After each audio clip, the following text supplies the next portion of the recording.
Ladies and gentlemen, please notice that exits are conveniently located at the front and rear of this auditorium. When leaving the theater, we suggest that the exit at the front of the auditorium will allow you easier access to the parking areas. Thank you. Hi, I'm Mike Butler. And I'm Mike Field. And welcome to Forgotten Cinema, Now Showing. Each episode, we highlight a new release. We'll discuss what we love about the movie or maybe don't love about it. But don't take our word for it. Go see the movie for yourself. What's up? Oh, nothing much. I was a super spy about 15 years ago, but then I had a couple kids, retired out of the game, went dark, went into hiding.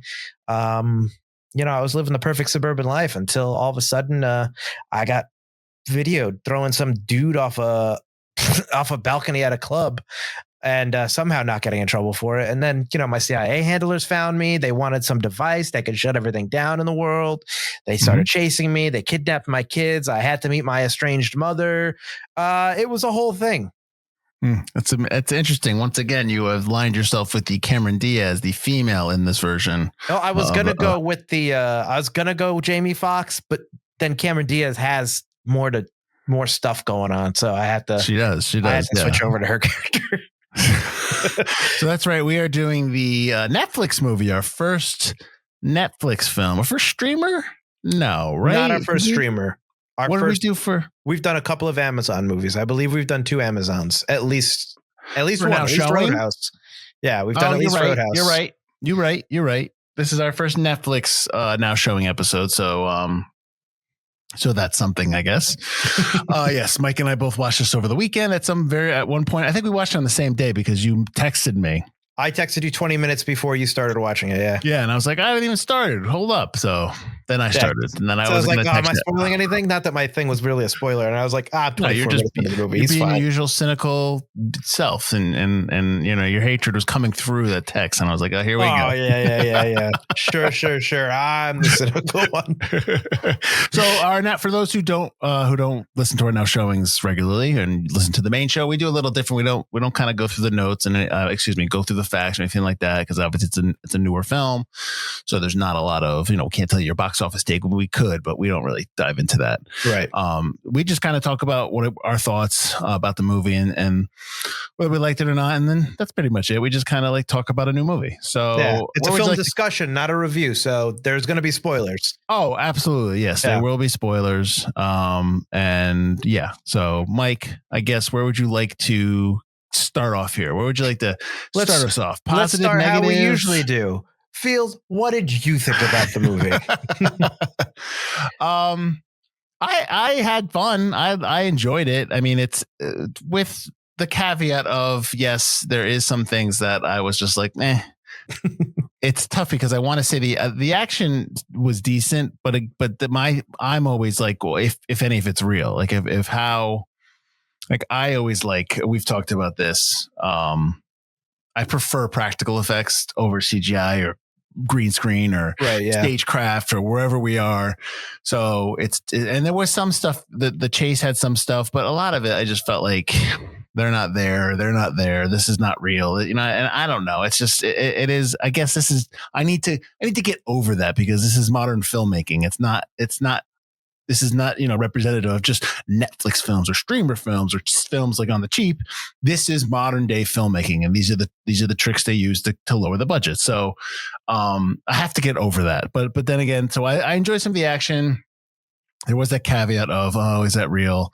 I liked Jamie Foxx and Cameron Diaz. I thought that they worked well together. I am a Jamie Foxx fan, so his one-liners and his quips are funny. I think I posted the one where we actually posted comments, and we both shared this on our stories. We each posted a comment that was from the same conversation. Like you had in the beginning, and I did the Jason Bourne one. He's like, yes, like him, but we remember stuff. Can you beat up all the dads in my school? Yes, I can beat up all the dads in your school, just not all at once. Yeah. So I mean, I had fun with that. I think my final note was it's a decent B movie, but it's missing stuff. It's missing something. It's not It's not like we just had a 10 to 15 minute conversation about the Mission Impossible films before we went to do this. It's definitely not anything like that. No. But I'm saying like I had fun. If I watched it again, maybe I wouldn't like it as much. Probably there'd be something, the stuff that I kind of shook my head at would be maybe a little bit more egregious for me. But yeah, I enjoyed it in this first initial watch, but I can't sit here and say that it would hold up if we watched it again 5 years from now for the show. You're saying it's forgotten, but what did you think? Well, I texted you originally. Can't remember exactly what my text said, but it was something like, you said they they were making it up on the dialogue on the fly. I didn't catch that. I didn't catch what you were saying. I mean, it's maybe mostly they ad-libbed a little bit.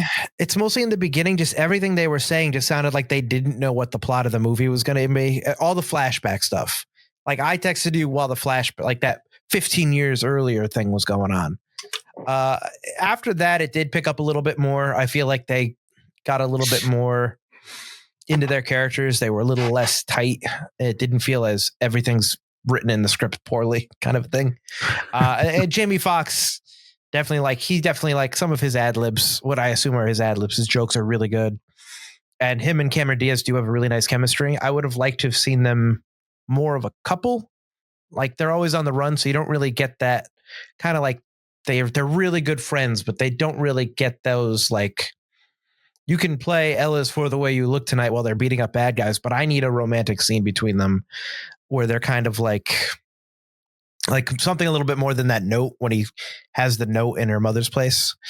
But the movie overall, it was fun. Like you said, it's a B movie. It's just missing some stuff. There are some tropes which we can go over that they both did, and then some that they didn't do, which I was happy about. I think overall, I was less disappointed than I thought I was going to be. I would definitely watch a sequel, hoping maybe they improve like different points of it. But it was really good to see Jamie Foxx in a movie again. It was really good to see Cameron Diaz in a movie again, especially the two of them together. So I wouldn't say I had fun, but it was a decent watch. That would mean you had fun if it was a decent watch. You enjoyed it. You enjoyed your experience. I wasn't there sitting. I didn't check. I don't think I went on my phone other than to post the poster, which is a good sign. Look at you, not second screening it. The opening, I kind of, and this is a different movie, and we don't like to rewrite films, but I wonder if it would have been more of if there's more of a shock value to seeing characters in this film that you don't see them do any kind of action. They're just kind of mom and dad. And then all of a sudden they go like kind of like in Nobody with Odenkirk, right? Where you never see his previous self. You just see him now. And you just see him as, everyday average guy. And you don't think he can do anything. And then he does, and he can do all those moves. Like I wonder if we really need the 15-year, the opening. I know we do because it's a big expo dump. It introduces basically your bad guy, who you think is the good guy. It introduces you to the key action, to the reason why they're after him, stuff like that. But I don't know. I think it's a different movie. What I'm talking about, and it's two actors that can't do, like, it's two older actors that you're like, these guys don't have any kind of skills. They're not going to be able to take care of these people. So it's a different movie. I just wondered, I was like, do we need the opening? And I guess we do now that I'm talking it through. Yes and no. I mean, like you said, instead of being an expo dump, you get that beginning scene that works as both an action set piece and an expo dump. But I agree with you that all of a sudden seeing their fighting moves come out of nowhere, like the kids, works better story-wise and character-wise. And at the same time, without that giant action set piece at the beginning, I could see more of them as parents and as a couple and in a relationship where you don't. That's my biggest complaint, is I don't get enough of them as anything more than like a good team kind of dynamic. I want to see them as a couple a little bit more, which we don't get. So I agree with parents. You see him as parents. Yeah, that stuff's good. I think they do a pretty decent job with that. And I can relate to the complaints. As not a parent, but like some of the complaints and stuff you talk about are in this film. And I'm like, it's kind of like how Field talks about having teenagers. Yeah, I can definitely relate to that. And you know, I actually like that scene when he's like, where'd you get those binoculars? She's like, Amazon. And he's like, give me those. And he's like, where'd you get those binoculars? Amazon. Amazon. So, yeah. Which made me laugh because all my wife does is buy stuff from Amazon. I love the conversations of like, don't do it. It's a bad idea. Bad idea. Like, I like that. Mom sucks. Mom sucks. No, it's all good. And it's a little weird though. Like they're so cavalier with how they've been in hiding or they've tried to be in hiding for 15 years and one video and that's it. They're found out. I mean, if it was that serious, why did you, there should have been more secrecy. Like why were you not, I don't know. It's just really just odd. They're kind of out in the open. He's coaching the kids' soccer team, and like no one's ever recorded them doing that. And the CIA, it's all very convenient that like all of a sudden he shows up 15 years later to ask for the ICB. It's a key. It's just whatever. It's a key to that. It's basically the what is it? It's the same thing. Sneakers. It's like sneakers. Oh, yeah. You know, the key that can open up any kind of locker security system. Yeah. So I mean, and even to the extent of like the AI technology in the last Mission Impossible is kind of like that. Like there's tons of movies that has this thing where like this unlocks everything and I can get everywhere and stuff like that. So yeah, it's just like I've been there, done that kind of thing.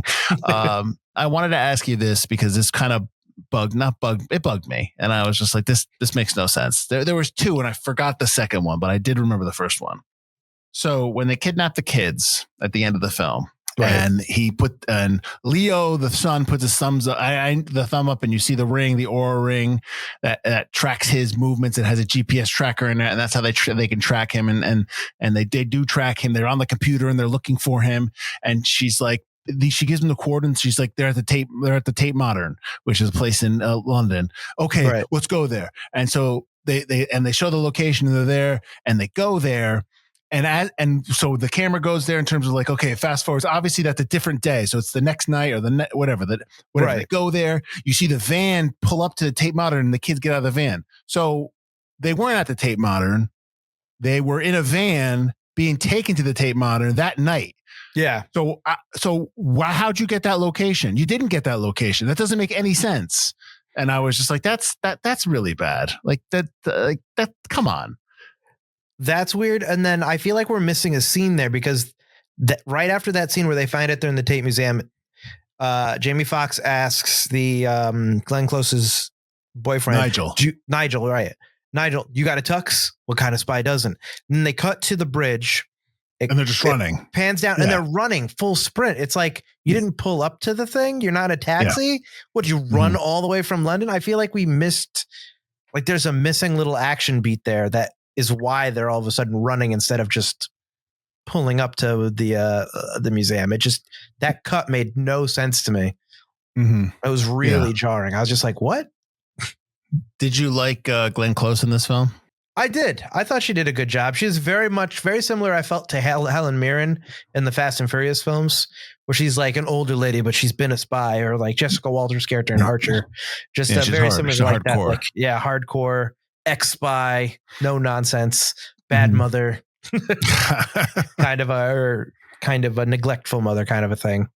Well, you find out, that she's kind of not, but is, but not, kind of. Well, hindsight's 2020 kind of a thing. Yeah. But yeah, no, I thought she did a good job. I like Glenn Close. I like her and Nigel's relationship is kind of interesting. Did you like Nigel or did you find him annoying? Nigel was okay at first, and then all the stuff in the truck I really hated.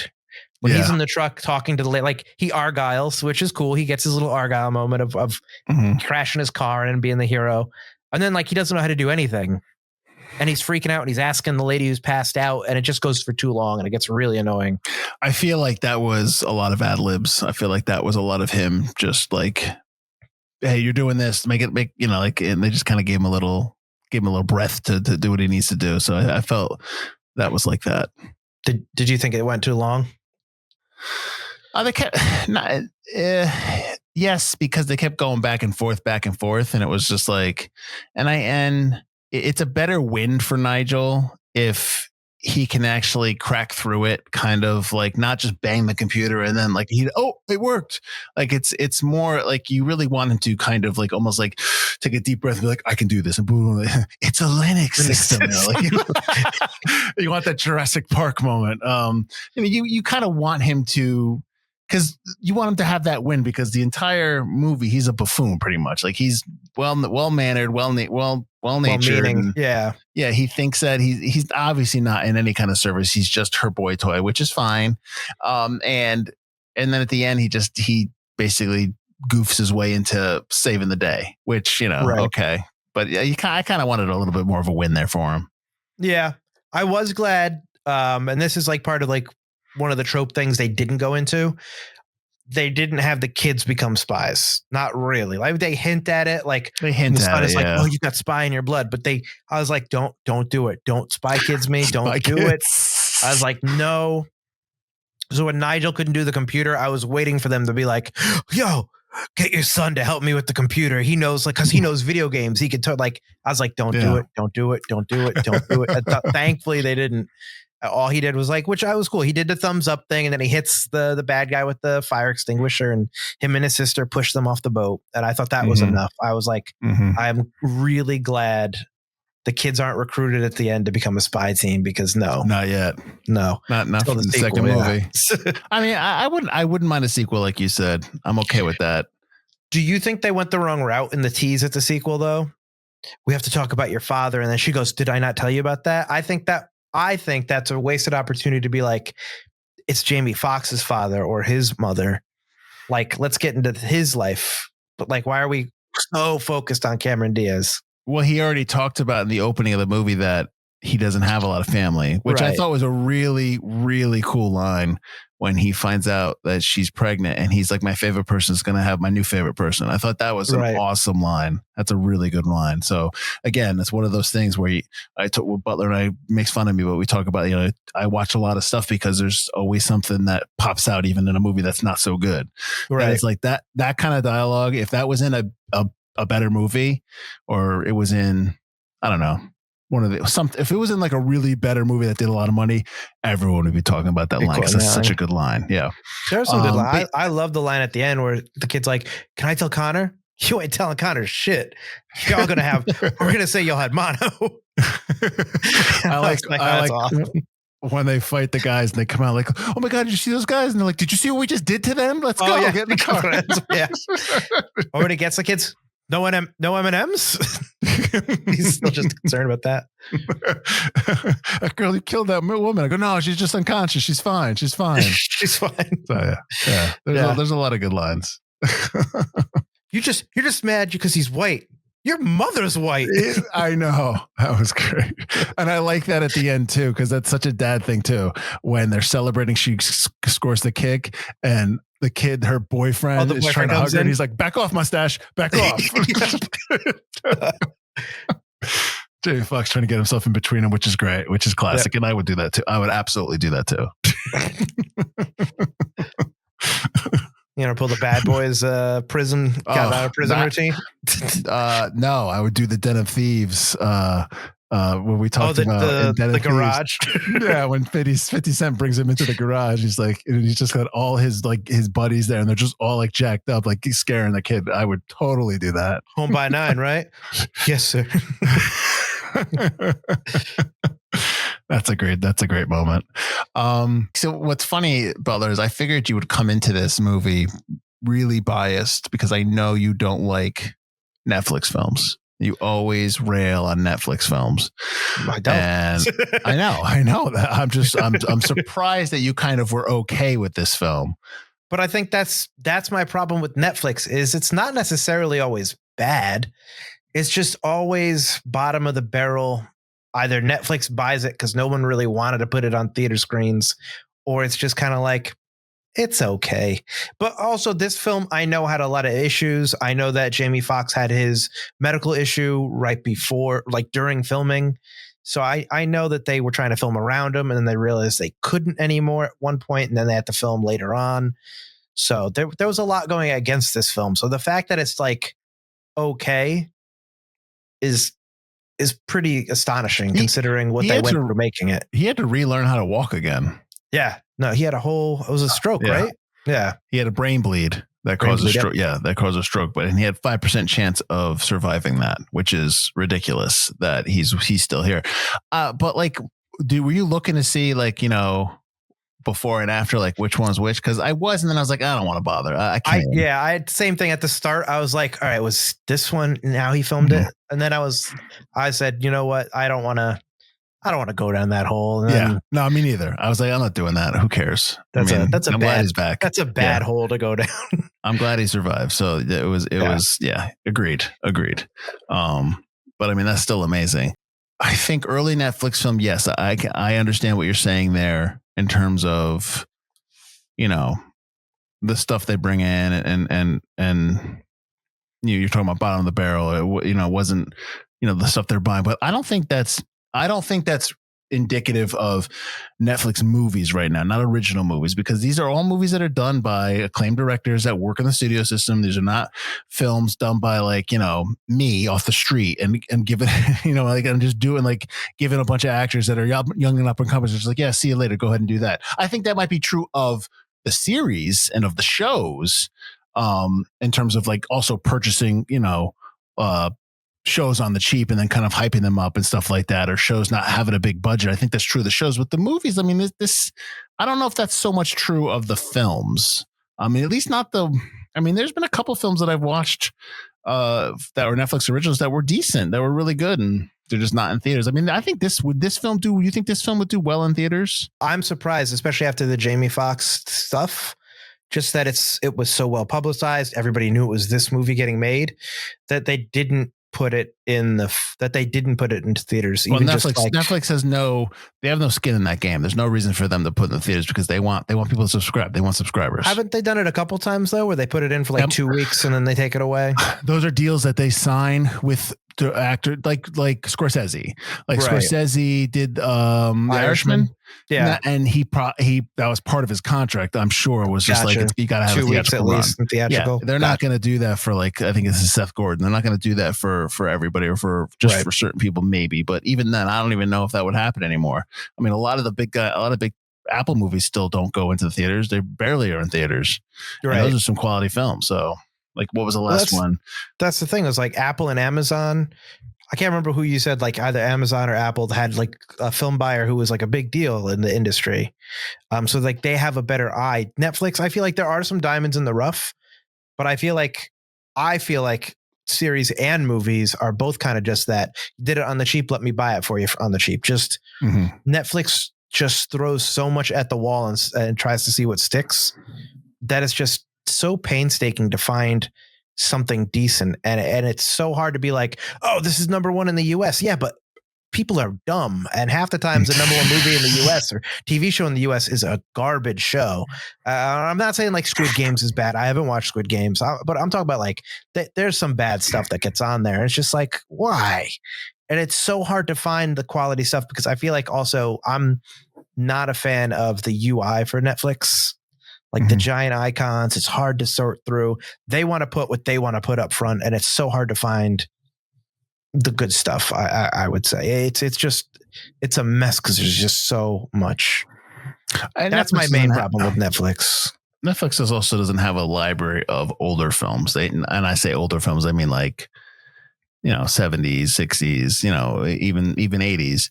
Like you can go to like Peacock and you can get all of Universal's older films on there. So many.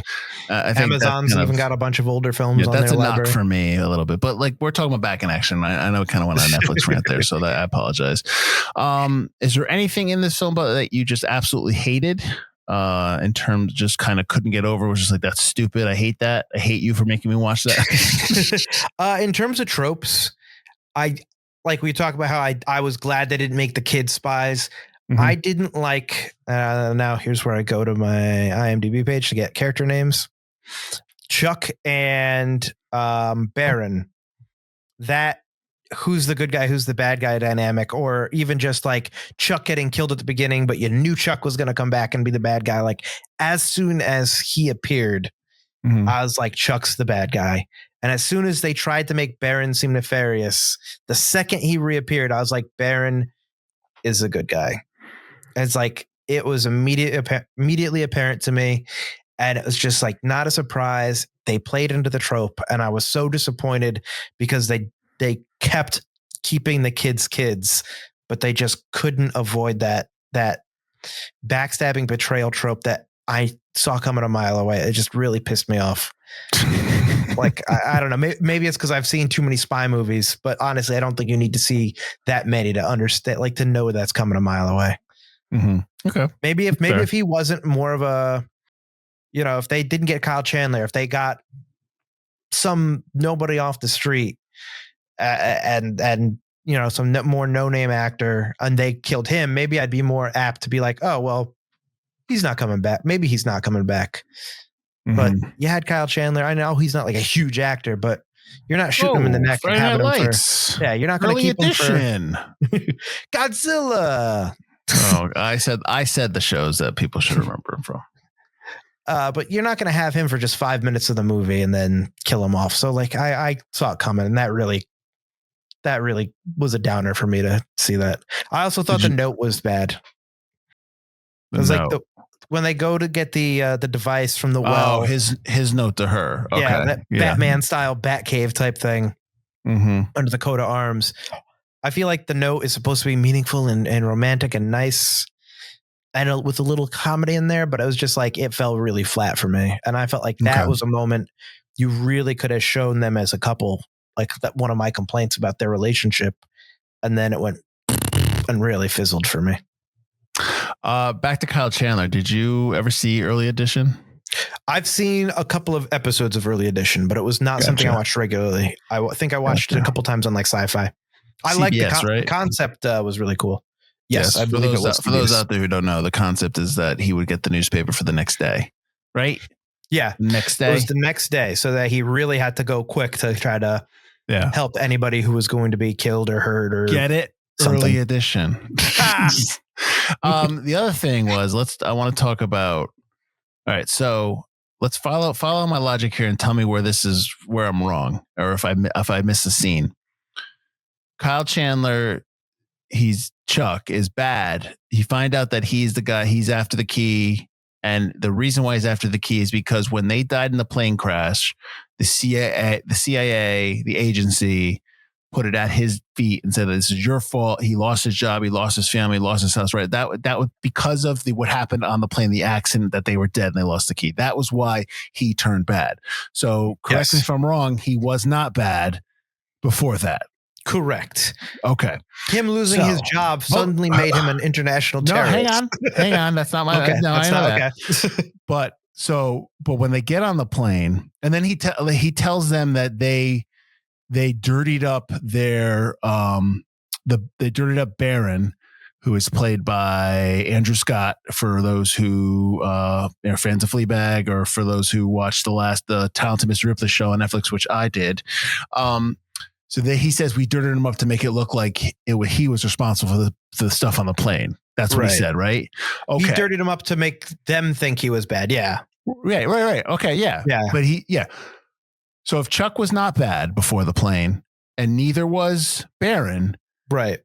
Who killed the people on the plane, and who were those people working for? The Russian guy who he was supposed to sell it to at the beginning. Really? That's what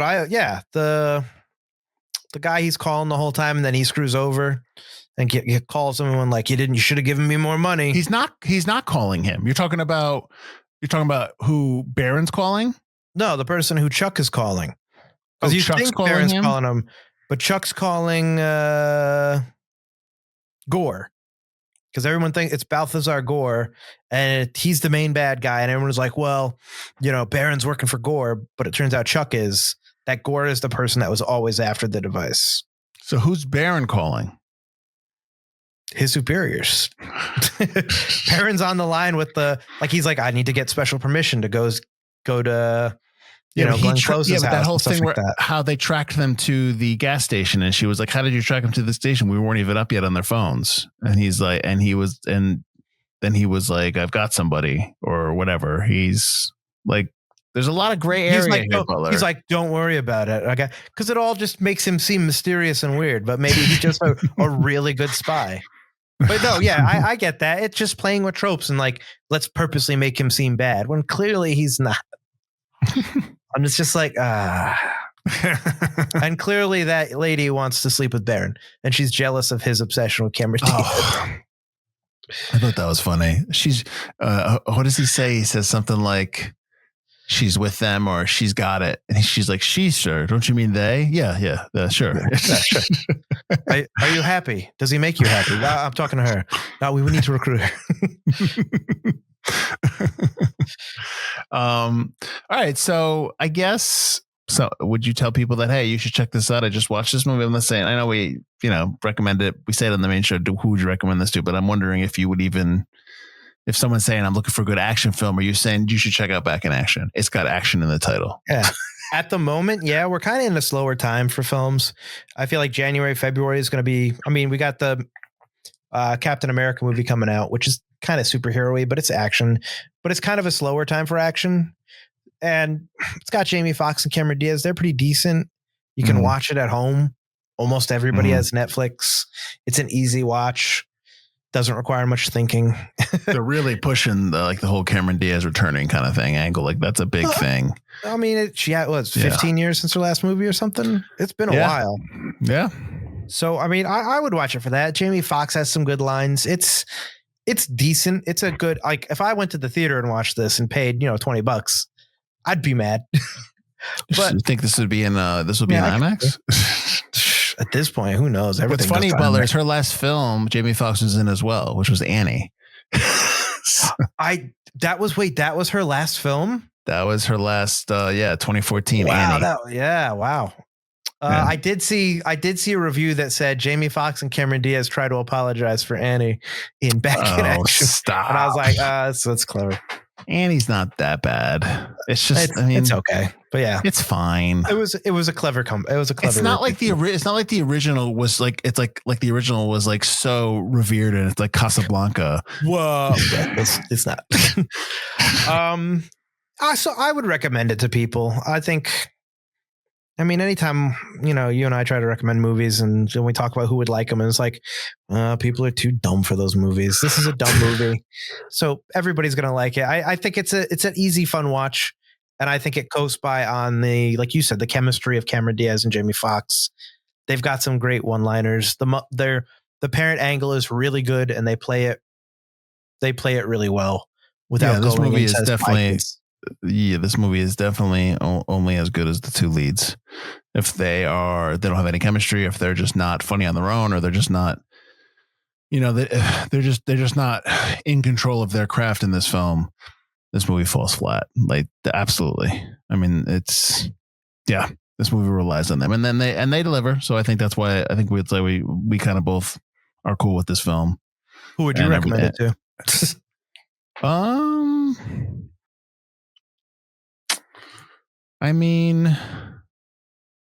People who like action, people who are just looking for a Saturday night film. I would be one of those things like, oh, you should check out Back in Action. It's not great. It's not like the best thing ever, but it's a fun time. And if you like Cameron Diaz and you like Jamie Foxx, you can't go wrong because they're both good, and they're both good in it, and it's fun. And it's PG-13, yeah. So you can watch it with your young teenagers and tweens. I'm sure they'll appreciate it's almost like a better. I think I described it two ways. One as like Mr. and Mrs. Smith, but they actually like each other. Like they actually, not they like each other, but they actually have their shit together, I guess, or something like that. You know what I mean? And or it's like Spy Kids, but it's better written, and it's focused on the parents.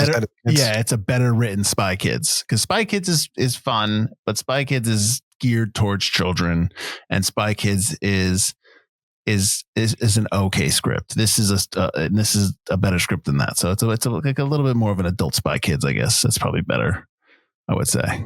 Yeah, your description is good. I was thinking that by the time I got to the boat, was that this is a good entry level like action film for like a younger like a kid just getting into action films, kind of like Indiana Jones and stuff, where the violence isn't too strong. They're still beating up the bad guys, but it's not like scary violence, and it's kind of appropriate for everybody to watch and fun. Yeah, a lot of boat action in the last couple of years with movies. Fall Guy had boat action in there at the end. And you didn't see the Fall Guy, right? Or you see? I did not. I did not see Fall Guy.